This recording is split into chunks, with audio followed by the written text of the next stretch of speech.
Hello, friends. Welcome back to another episode of the William Bonney Weekly Podcast. Today, we're going to focus on the convicted baby murderer, Lucy Letby. We've been talking about this for a little while. It was a 9-month trial.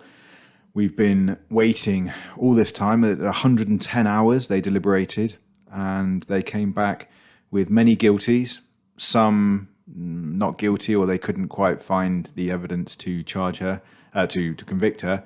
Doesn't mean she didn't do them. It just means that they may not have had quite enough to say exactly yes or no on it.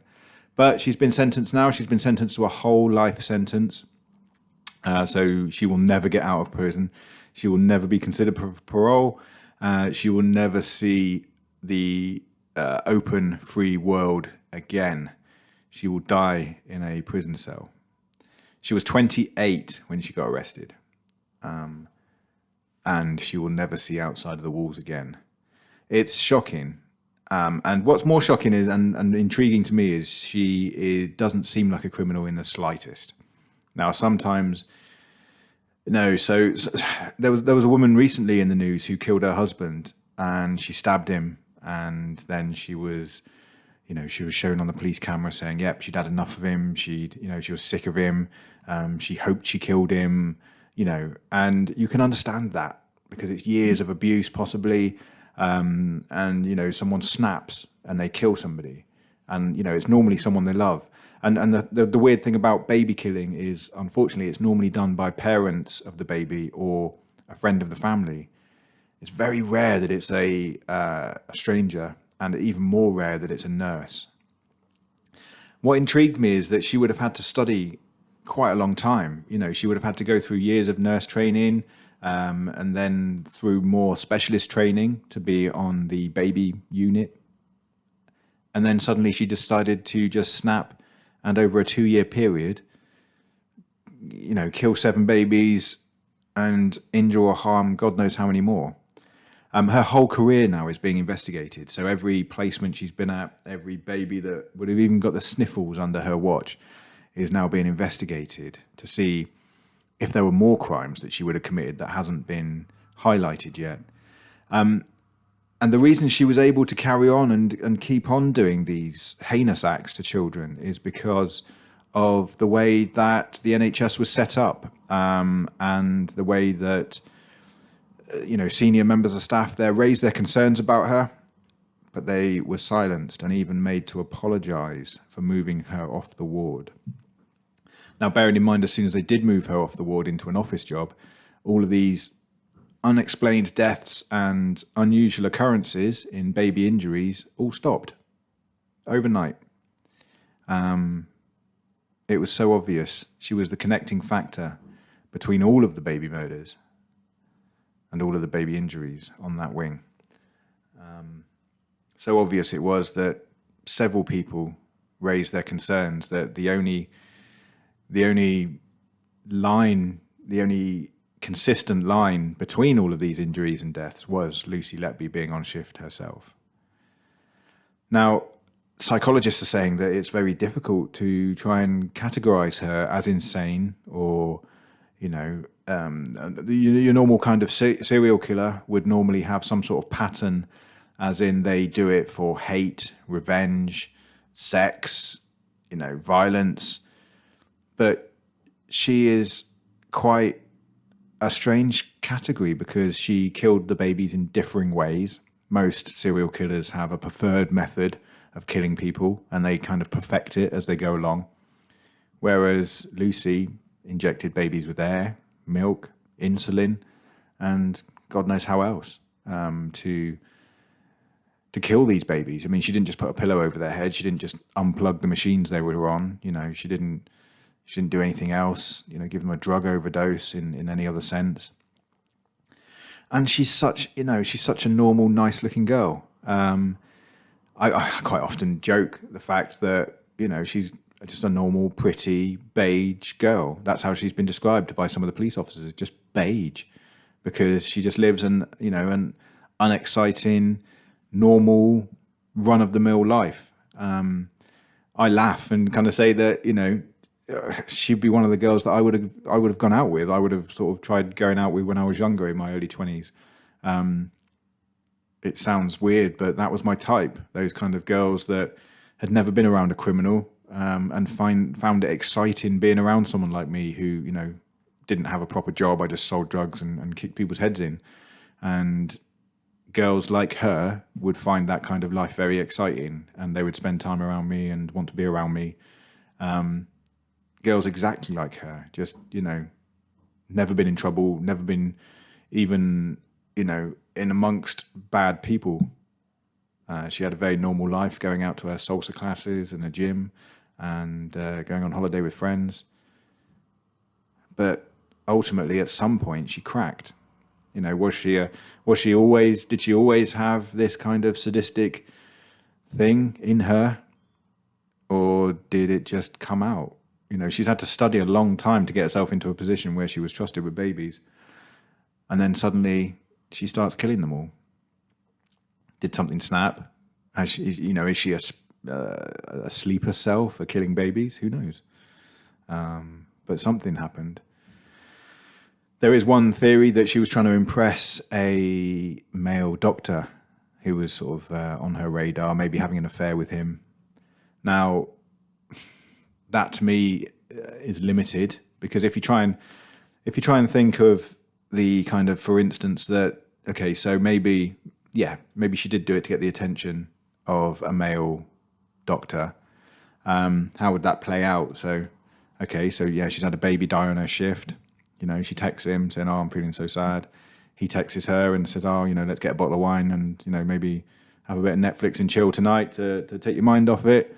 Yeah, that happens once. That gets your foot in the door.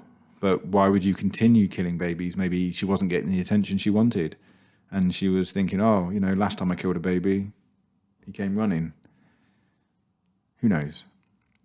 You could almost have a look from the kind of point of view of the rush of committing a crime. So was she so nice? And because she was so nice and innocent, that rush of killing somebody, even a baby, gave her this weird kind of adrenaline rush, similar to shoplifting or gambling addiction, shopping and sex addictions. Did she get her rush by being more clever than everyone, getting away with it, killing babies and covering her tracks? That's why she did it in different ways. Most serial killers do it in one way. She did it in a few different ways. Maybe she thought she was smarter than everyone else. Who knows? I'm sat here looking at her picture, looking into her eyes, and that smile, and the hair tied back, the highlights, that just innocence in her face. It's really weird. I'd love to sit in a room with her and talk to her. But a jury have found her guilty, and she is now looking at spending the rest of her life in prison. So I just wanted to have a quick look at some of there's a vast amount of information out about her at the moment. So I'm just having a look at a couple of things. And there's an article in the BBC that the BBC have written by Lauren Hurst. It's very good. It's called "Who is Baby Killer Lucy Letby?" So I just thought I'd read this out verbatim. It's very good.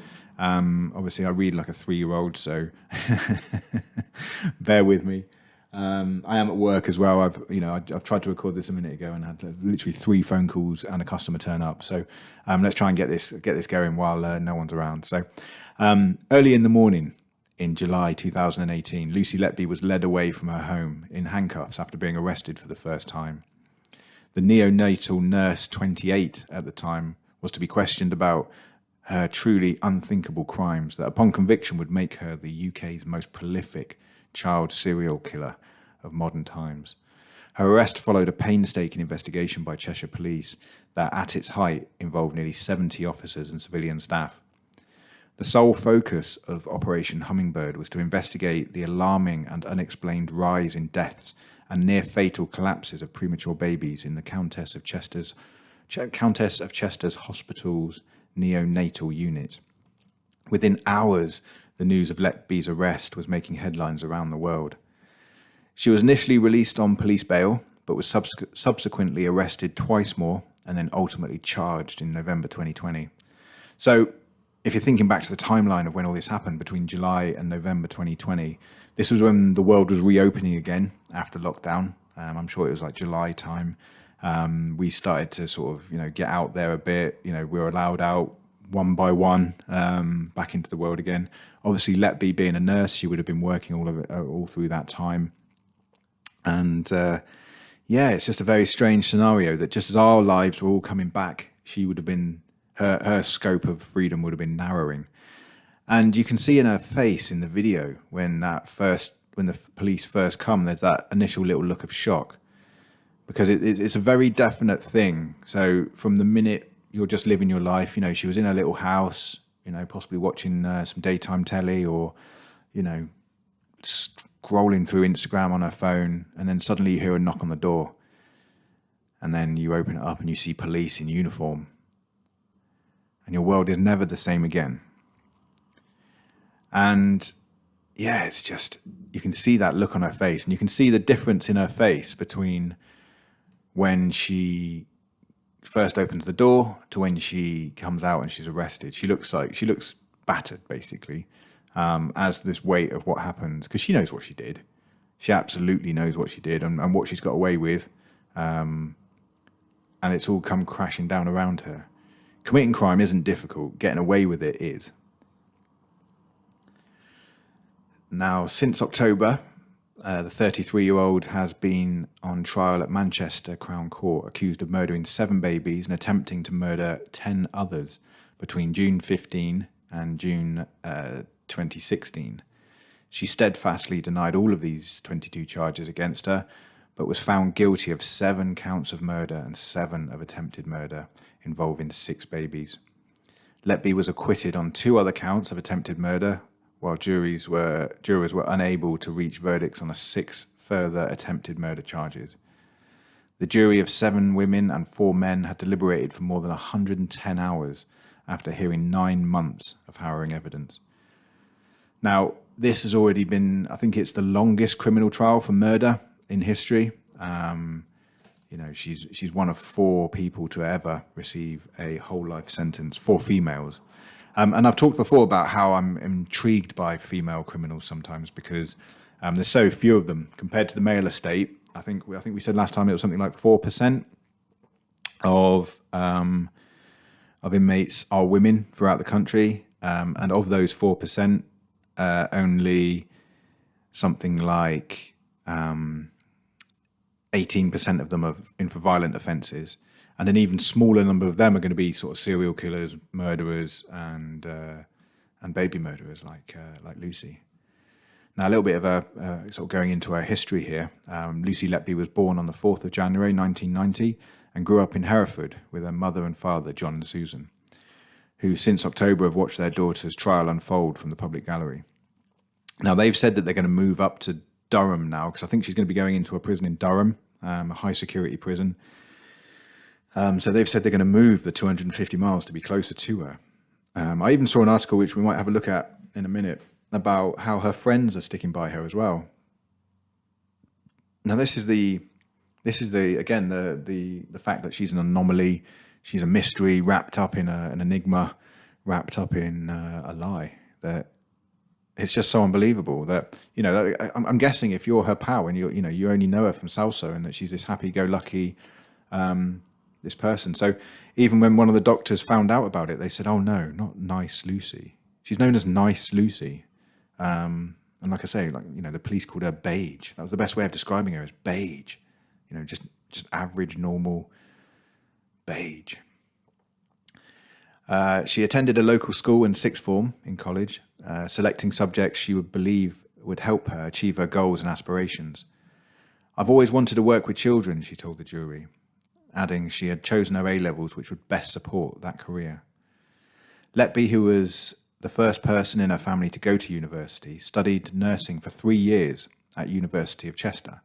During her studies, she completed numerous work placements. The majority were based at Countess of Chester Hospital, either on the children's ward or the neonatal unit. She qualified as a Band 5 nurse in September 2011 and went on to start working full-time at the hospital in January 2012 before qualifying to work with intensive care babies in the spring of 2015. So yeah, she did another 3 years of training. After her 3 years of nurse training, she then went on, like I say, to working with intensive care babies. So that's 6 years of training she's had to do to get to the point of being a child killer. Now, that's a lot of hard work. You know, that's not easy. And it's just what happened, what snapped, what made her do this. I think that's the questions that everybody asks and everybody wants to know. And I don't think we're ever going to know unless she does some sort of. Should we write to her? Should we write to her and see if she'll crack? I imagine people like her, they get bags full of fucking post as well. They're like, a lot of it's going to be hate mail. So I don't know if we write to her yet because she's probably just throwing away all the posts because like 99% of it is just going to be people like just telling her to go fuck herself. But I think we might be able to get it. I think the William Bonney podcast is big enough that we can get the exclusive. Letby told the court that her workload from that time was predominantly spent with looking after the sickest babies on the unit. She also revealed how she mentored 5 or 6 student nurses and estimated that she had cared for hundreds of newborn babies between 2015 and 2016. Now, let me give you a little bit of insight into what she's actually saying there. So reading between the lines and coming from a criminal background myself, I can tell you that when she's saying that her workload was predominantly spent looking after the sickest babies, what she's saying here is that she works with babies who are likely to die. So, of course, she's going to be there when these babies are dying. She also mentioned that she had cared for hundreds of newborn babies between 2015 and 2016. So, again, what she's trying to do is she's trying to water down the statistics. So, if you're looking at it, so what part of the evidence that the police showed was a timetable of who was working for each of these 7 babies that died and the 6 that were attempted murders. And the only member of staff who was on for all of these is Lucy Letby. Other members of staff are maybe there for 2 or 3 of them, spread out, a couple at the beginning, a couple towards the end. But she is the only one who's on for every shift. So obviously that looks pretty damning. But what she's trying to say is that she looked after hundreds of really sick babies.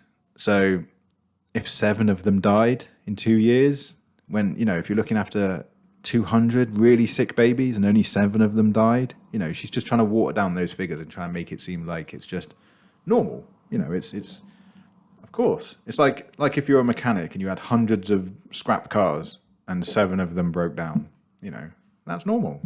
And that's what she's trying to do there. That's what she's trying to say in those statements, is that she isn't to blame. It's the fact that she is the one that looks after the really sick babies. Of course, some of them are going to die. In September 2016, Letby was officially informed in a letter from the Royal College of Nursing that she was under investigation over the deaths of babies. They told her in a letter. They couldn't even call her in for a Zoom meeting or something. Earlier that year, she'd been removed from clinical duties and given a clerical role in the Risk and Patient Safety Office by hospital management. And something else that was been mentioned is that immediately after they had removed her from the ward, these unexplained deaths stopped happening. So it was almost kind of like switching a switch. As soon as they removed Letby from the situation, no more dead babies. The rates of babies dying was something like 10% higher when she was on than normal. So quite shocking, really. At the time, she believed this was to check staff were competent to do their job and hoped to return to the job she loved soon. So she was checking on other members of staff doing their job properly, which is quite hilarious. But 6 years later, Letby, who had no previous convictions, reprimands or cautions recorded against her, found herself sitting in the dock behind a glass screen as the prosecution labelled her a calculating and devious opportunist who gaslighted her colleagues over her murderous assaults. Her defence team argued that the deaths and collapses were due to serious failures in care in the unit, and she was the victim of a system that wanted to apportion blame when it failed. During the trial, jurors were given a glimpse into Letby's life outside of work, with her once private WhatsApp and social media messages read out to the court. That's another thing that terrifies me these days, is if I ever got caught for anything, then just people going, they're just able to go through all your messages far greater now than they ever used to be able to.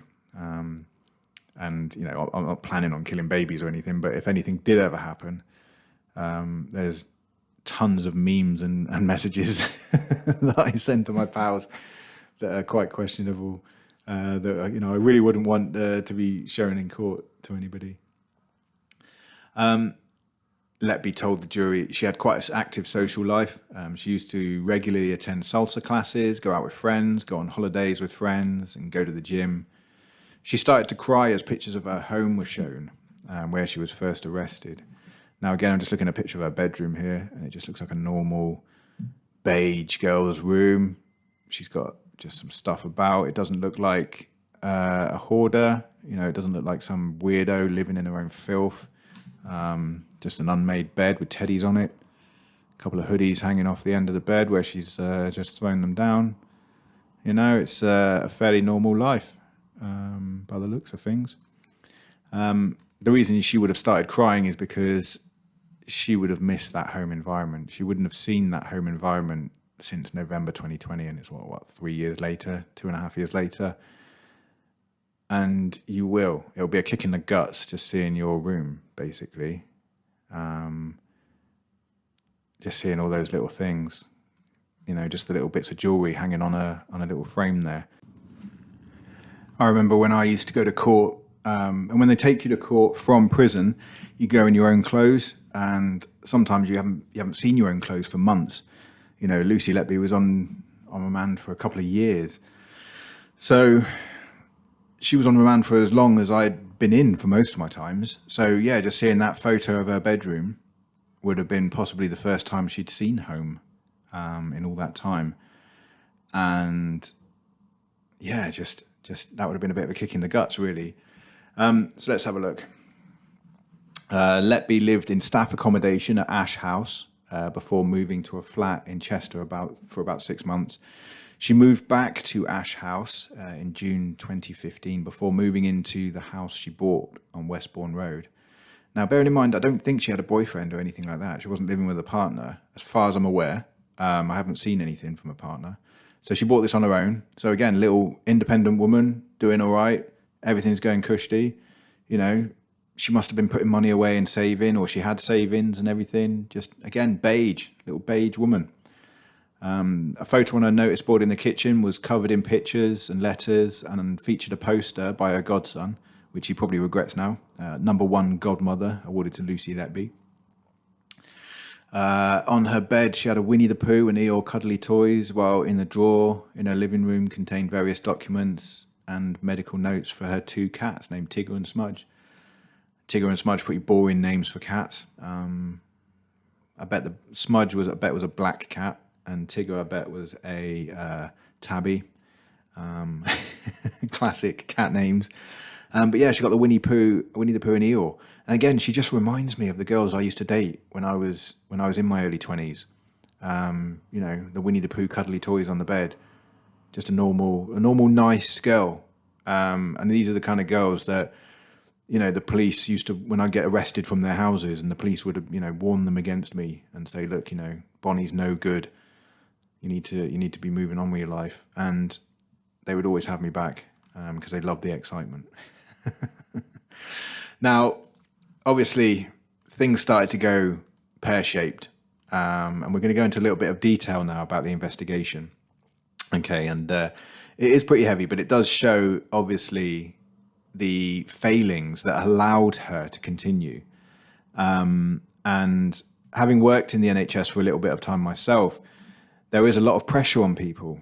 So managers have targets, managers have obviously budgets and constraints that they have to try and deal with. A baby killer on your ward isn't what you want, or even a sniff of a baby killer on your ward isn't what you want. So a lot of the time, these things are covered up, brushed under the carpet. Like, you know, again, can you imagine being in your job and working next to a baby killer? You know, one of the people in your place of work is a baby killer, and you've got to raise the alarm. Now, first of all, people are going to think you're nuts. And second of all, you better have some evidence that this person is the worst human being in the UK at the moment. And a lot of people, like with the Rotherham sex scandal, a lot of those council workers didn't want to be the one putting their head above water and saying anything. So they all just kind of blended in.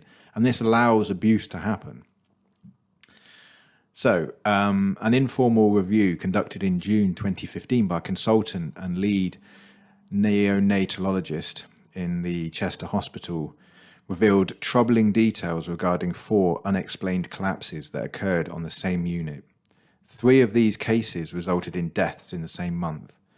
It was observed that Letby had been on shift on each occasion. Although the unit's consultants promptly reported these deaths to the Trust Committee responsible for addressing serious incidents, the committee classified them as medication errors rather than recognising them as serious incidents involving unexpected deaths. This classification prevented an immediate investigation from taking place. In October 2015, a ward manager conducted her own review, noting that Letby was the only member of staff consistently present throughout those incidents. These findings were relayed to the lead neonatologist. Further concerns were voiced to management by the unit's consultants that same month. These concerns were either dismissed or met with silence. In February 2016, the lead neonatologist, along with other consultants, concluded a thematic review investigating 5 unexplained deaths and collapses within the unit. Their investigation determined that the only common factor in these cases was the presence of Nurse Letby. The lead neonatologist communicated the findings via an urgent email to the Trust's medical director, Ian Harvey, leading to an eventual meeting in May 2016. However, no substantial action was taken as the executive team deemed it to just be coincidental. So again, nobody really wants to stand up. Nobody really wants to put their hands up and go, do you know what? We have got a baby killer on the ward here. Because again, she lives a beige existence. She is the beige girl. She's nice Nurse Letby. On June 24th, 2016, the lead neonatologist phoned the duty executive Karen Rees, insisting that Lucy Letby be removed from the unit. Rees insisted that Letby is safe to work and she was happy to take responsibility if anything happened to any more babies under Letby's care. Now, bearing in mind, this lady, Karen Rees, now has resigned. Not resigned, she's retired. So nothing can happen to her. So she's happy to take responsibility, but unfortunately she's resigned. So can't take any responsibility. Sorry about that. In late June 2016, the Trust's executive directors convened to address the critical decision whether to involve law enforcement. By this time, 7 unexpected deaths had taken place within the unit. The belief among these executives that the indications of Letby's involvement were largely circumstantial, and an undercurrent of concern prevailed as they suspected certain doctors of embarking on a misguided witch hunt. Moreover, they harboured apprehensions about the potential harm to the Trust's reputation resulting from a police inquiry. So that was probably more of what they were worried about, is they were worried about getting on the news because of a potential baby killer. And obviously rumours spreading because of the police inquiry. These people are there to protect themselves, not any babies. Ultimately, they opted against engaging the police. The medical director and chief executive instead organised an autonomous elevation through the Royal College of Paediatrics and Child Health, which was initiated in September 2016. At the same time, the unit's services were scaled back in July 2016, no longer accommodating premature births before 32-week mark. Such cases were redirected to other hospitals. So they basically just moved the babies away from Lucy rather than moving Lucy away from the babies.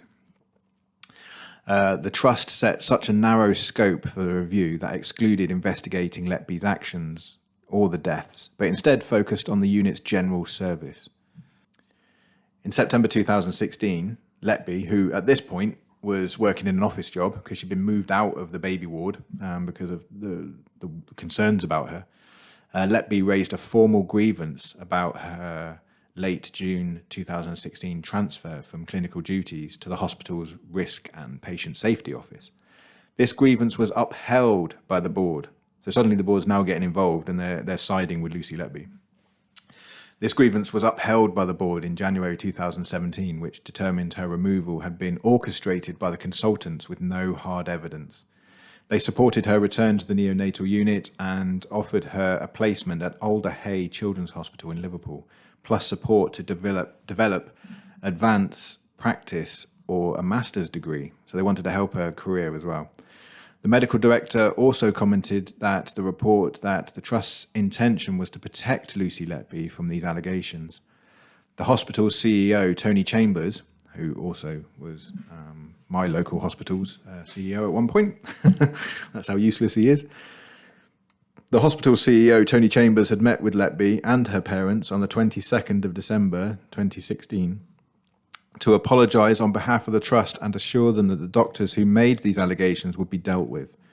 Chambers later ordered the consultants to send a letter of apology to Letby, which they did in February 2017. So they had to send a letter of apology to her. Now, just this sentence here, the CEO, Tony Chambers, had met with Letby and her parents.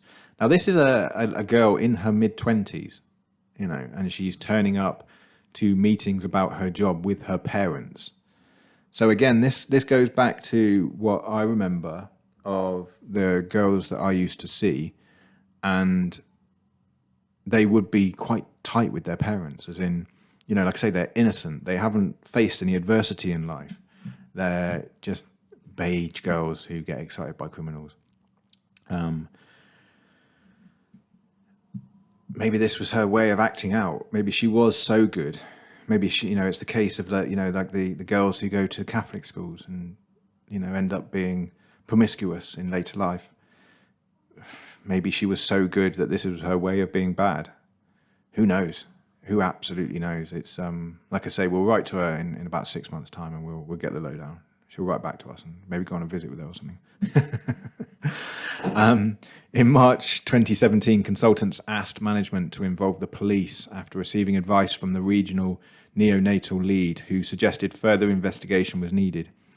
They then met with Cheshire Constabulary on April 22nd, 2017, so that's 3-4 months after her apology letter, to raise their concerns with Letby due to return to work on May 3rd, 2017.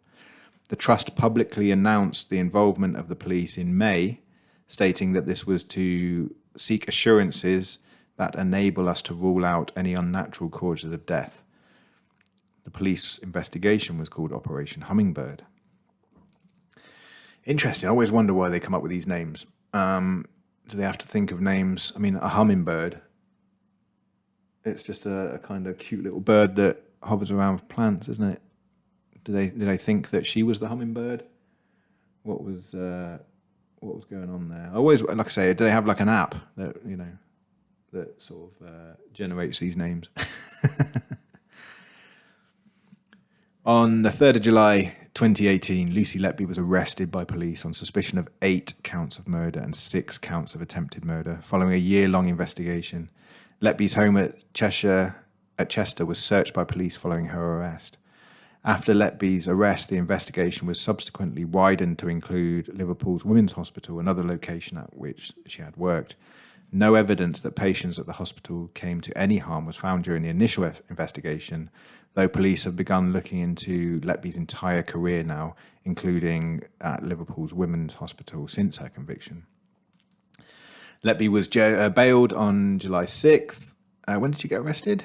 3rd of July, so she's in for almost a week.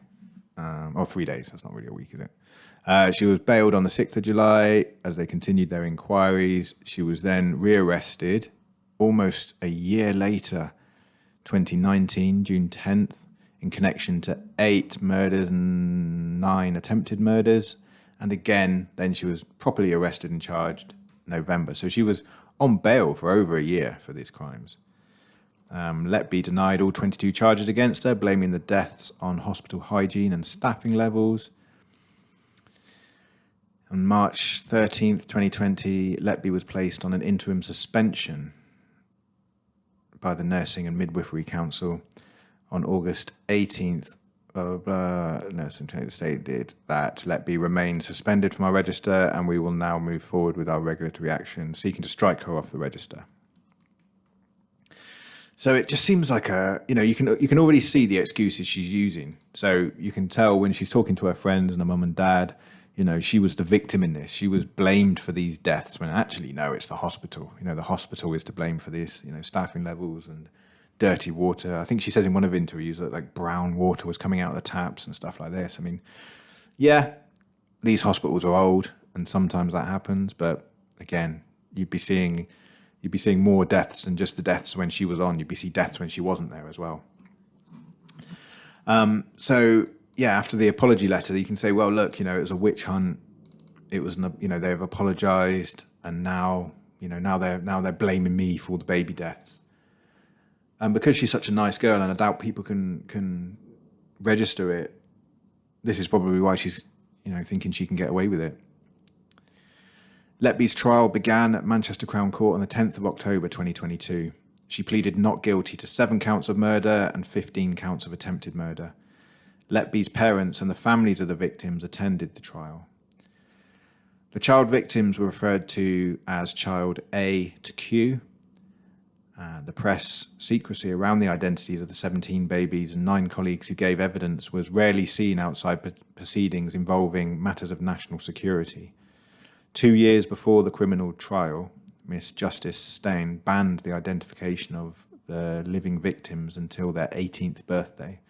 Parents wanted their identifying information to be protected.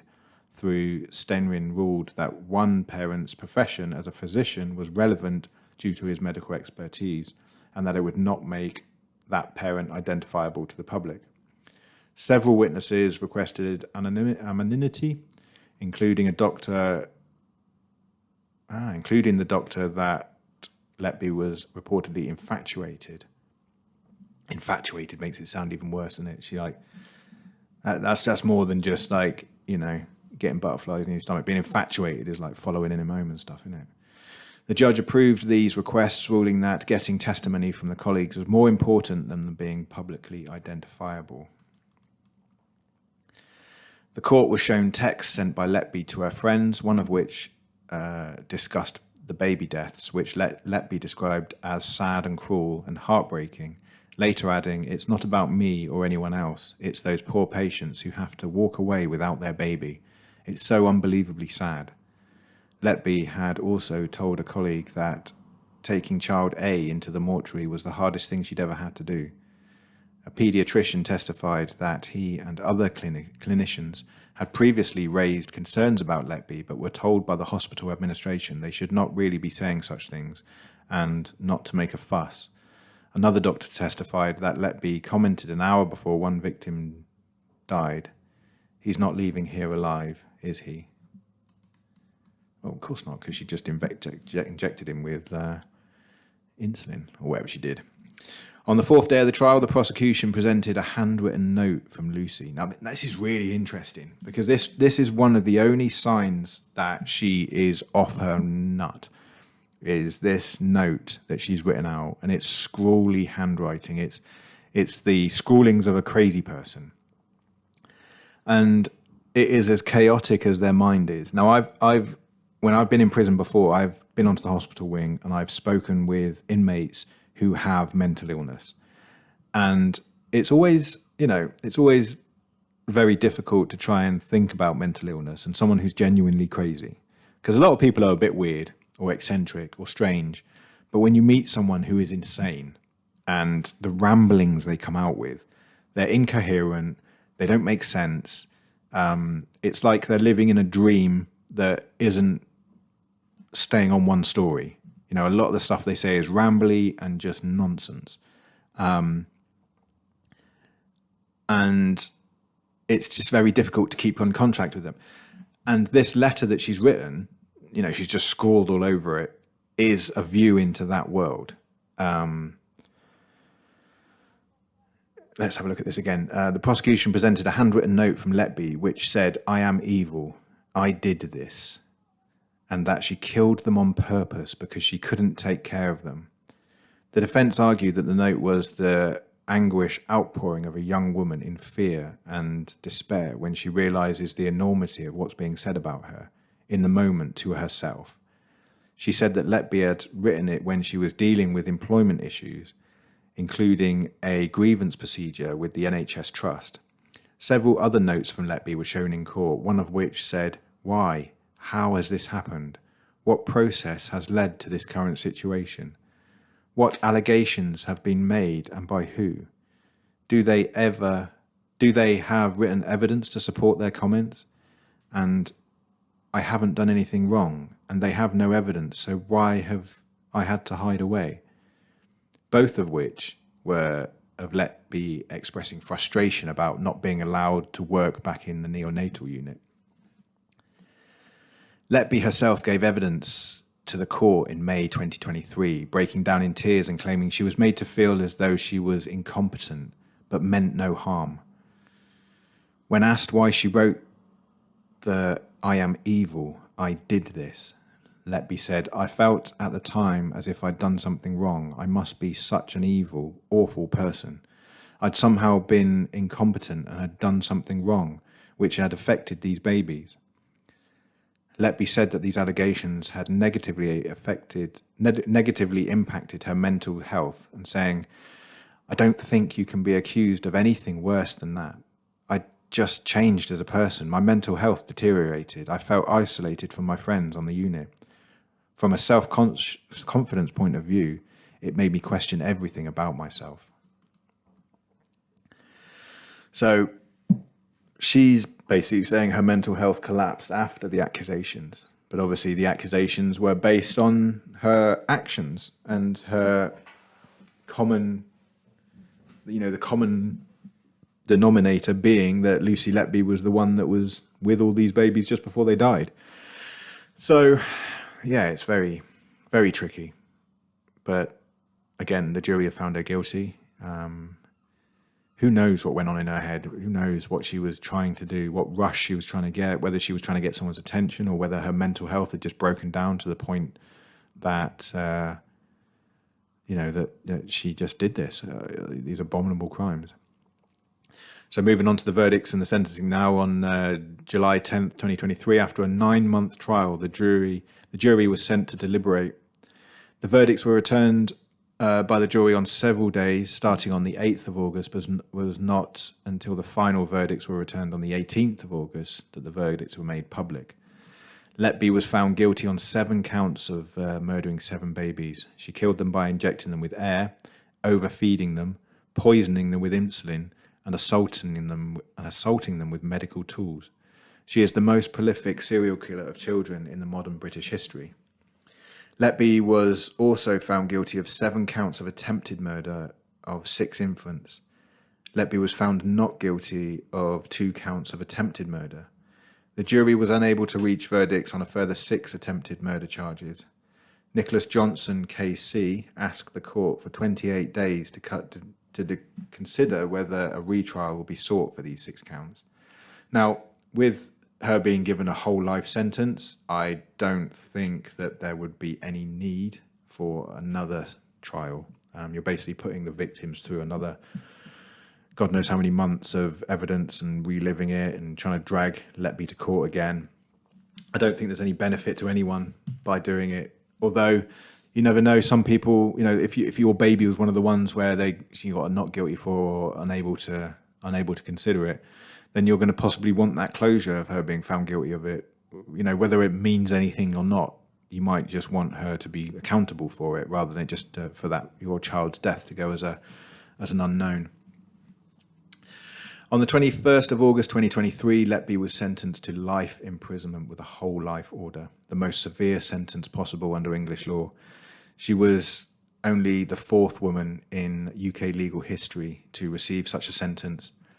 Goss said that Letby was a cruel, calculated and cynical campaign of child murder involving the smallest and most vulnerable of children. In closing, he stated there was a deep malevolence bordering on sadism. You, Letby, have no remorse. There are no mitigating factors. The offences are of sufficient severity to require a whole life order. Letby opted not to attend court for the sentencing, and so did not hear the victim impact statements. And her sentence, in response, the Secretary of State for Justice stated that Her Majesty's government will look at options to change the law at the earliest opportunities to compel defendants to attend their sentencing. Letby's parents, who had been present throughout the trial, also did not attend her sentence hearing. Now, obviously, Letby goes in and out of the courts through security vans. Her existence is pretty sheltered and secure, but her parents, obviously, maybe they didn't want the attention of walking in and out of court. There's enough pictures of them online at the moment. I know, obviously, a lot of people are going to be, it suddenly puts them into the limelight as well. If she was Beige, then they are Beige's parents, and it's very difficult. They're completely innocent, but they're standing by her, so there's going to be some hatred towards them, and they're always going to be known as Lucy Letby's parents rather than whatever they'd done in their lives, and that's going to be difficult for them as well. The whole thing about people not attending court seems to be quite a new trend. When I was in and out of courts and remand centres, I never heard of anybody refusing to go to court for their sentencing. Everyone just did it. It was just one of those things we did. But I think in the last 10 or 15 years, it's become a bit of a trend. Once you know you're guilty, there's no point in going back. They can't make you. What's the point? Stick two fingers up and don't go. Just stay in your cell. Lucy has probably seen a lot of other inmates. She's been on remand for 2.5 years now. She's probably seen a lot of other inmates do that from the local jail that she's in. So she's probably adapting to prison life and changing and becoming possibly a tougher criminal, a tougher inmate. Now, I know that happened to me. My first sentence was 2 years. She's done longer than that already, and it changed me. By the time I got out, I was a different person. And then through the next 9 years or so that I spent in prison, I also toughened and changed. So she would have changed already. So she, her acting out like some of these other criminals that she would be on the wing with isn't unusual. She would have definitely started to morph into something else. Now, they go on here to look at the possible motive for killing. So, although Letby's motive remains unclear, the prosecution during her trial suggested several possibilities, including boredom, that she got a thrill from the events surrounding the deaths, and that she enjoyed playing God. The prosecution told the jury that she was controlling things, that she was enjoying what was going on, that she was predicting things that she knew was going to happen. Another possible motivation suggested that by the prosecution that the killings were to gain the attention of a married doctor whom Letby allegedly had a secret relationship with. He was one of the doctors called when a baby rapidly deteriorated. Letby denied all of these suggestions, including the allegation that she had had a relationship with a married man. It's very difficult. It's the handwritten notes are probably the most telling. The notes were handwritten, and one of the notes said, "I killed them on purpose because I'm not good enough to care for them." I killed them on purpose because I'm not good enough to care for them. So was this some kind of Munchausen's then? Did she not believe in herself? So she killed the babies as like a self-satisfying thing. I'm not good enough to care for them. Strange. During the trial, Letby denied this was a confession and said that it was merely a reflection of her mental turmoil while she was being investigated. Interesting. Very, very interesting. Where's she going now then? So she's going to be obviously spending high security time in prison. Okay, so when you first get sentenced for what is going to be the rest of her life, you are obviously in a very vulnerable state right now. So it'd be, when you're looking at, what's she like, 28? 33. So she's 33 years old. She will be probably spending the next 50 years in prison if she dies at around 80 odd. The next 50 years in prison. Wow. I don't know what you guys have got planned, but I certainly have plans that don't involve me spending the rest of my life in prison. So it said that she's likely to either start her sentence in HMP Bronzefield down in Surrey, or what's more likely, and I've read somewhere else, is that she's going to a maximum security Low Newton up in Durham. And that's where her parents apparently are looking at going. Low Newton has housed female killers Joanna Denny, Rose West, Bernadette McNelly, and the mother of the tragic top baby P, Tracy Connolly. Letby is expected to have restricted status, a female equivalent of Category A, meaning she is the highest risk threat to the public. It said that she will be on suicide watch for some months, and it will be a while before she's integrated with other prisoners for her own protection. Experts say she will start her sentence in the hospital wing of the prison, where her mental and physical health will be assessed as a way of protecting her safely from other inmates, and eventually then she'll be moved into her own cell. This is a protocol for anyone who's found guilty of murder, on the assumption that anyone who faces decades in prison will contemplate at this point taking their own life. Suicide watch includes many methods, such as CCTV cameras, watching Letby to direct supervision from officers, noting down her moves every 10 minutes. These procedures can't last forever, though, as they put huge pressure on the staff, and they'll be looking in to make an assessment to clear her. She'll be on what's known as a restricted status prisoner. Mark Leach, a prisons expert and editor of the Prison Oracle website, The Telegraph. She'll be on suicide watch, and it will be some time before she gets to mingle with the main population, at least 6 months. Lucy will be considered a target by other inmates for the rest of her life. So again, the other girls on there, a lot of them aren't in for violent offences. Will see her as a target. They'll see her as a trophy. And if you can cut her face, stab her, beat her up, hot water her, that will be a trophy. It's like a big game trophy if you're the one that did it. And you see it happen to all these kind of inmates and criminals who have done these sort of things. The guy that stabbed Lee Rigby and killed him, he got his teeth kicked in by members of staff and other inmates. Ian Huntley gets slashed. All these people, they get battered eventually, and they have to live every day in fear. And eventually, those members of staff, like one of the members of staff, might take Lucy Letby and go to a visit or something, and just accidentally leave her in a room where she's able to get attacked by other people. Or she'll be going for a shower one day and they'll accidentally let out some other inmates. Due to the extent of her heinous crimes and the safety risk she presents, it will be a lonely ride for Letby with very little human contact. She'll associate mostly with prison officers, her key worker in the prison, and 1 or 2 cleaners. But much of that integration will be through the hatch in her cell door. Letby will be spending at least 22 hours a day inside her single cell, where there will be a single bed, a storage unit, a chair, and a toilet. The inmate will be encouraged by staff to be mentally stimulated during the confinement, which could cause more stress, which is common for prisoners being locked up for this long. Letby will have access to newspapers, books, and can watch TV, but not much else. And for an hour a day, she will be able to exercise walking in the prison grounds. She will be able to speak to her family and receive visits, but these will be vetted by police, and they will be few and far between. A convicted prisoner is usually allowed at least 1 hour visit every 4 weeks.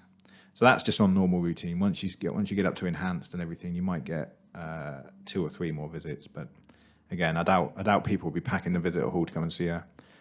Her parents, Susan and John from Chester, have stood by her daughter and will be present at Manchester Crown Court for each day of the 10-month trial. So it's unlikely they will keep returning to check in on her daughter. So it's likely they will keep going back, yeah. Letby won't be able to receive emails directly. So this is that thing where you can email a prisoner now. You can, once you get their prison number and things, you can you can email prisoners, and it gets straight to the prison rather than having to wait for the post service. There's no limit on the number of letters she can receive and send. However, although most are checked by prison staff. So yeah, I doubt we will contact her, but it would be interesting, wouldn't it? We should maybe do an episode where we write to 10 different famous inmates, not the horrible ones, but just maybe Charles Bronson and things like that, and see what we get back. That'd be interesting, wouldn't it? We could maybe have some William Bonney art done by Bronson. But yeah, this is again, it's been a case that's fascinated me. Not only because, like I say, she is one of these kind of girls that I would go out with in my early 20s, because she was the opposite of me.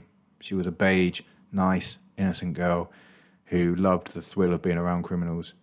That's what she looks like to me. Even her bedroom looks like the bedrooms of the girls that I used to date. And yet she is an absolute lunatic. Well, it's been a difficult time sort of reading through all of this, and we can have a bit of a laugh, but she is an awful person, and the crimes she's committed against these families, there's nothing worse. Just in general, when you see a young family and they lose a baby, it is awful. But to have someone in a position of trust to do that, and to then, all the circumstances around it as well, is just awful. The fact that the hospital covered up, and then, she carried on. Would she have only killed a couple of babies if she hadn't ever gone back, or if there'd been tighter restrictions? But we've allowed her to become the biggest serial killer. So yeah, thank you very much for listening. It's been a bit of a longer one, been a bit different from what we normally do, but she's been a talking point and she has intrigued me. So thank you very much for your time. Thank you very much for listening. I hope you've enjoyed it as much as I've enjoyed digging around and diving deep on Letby. And yeah, like, subscribe, comment, share it with your mum. She'll enjoy it. Thank you very much for listening. Cheers now. Bye-bye.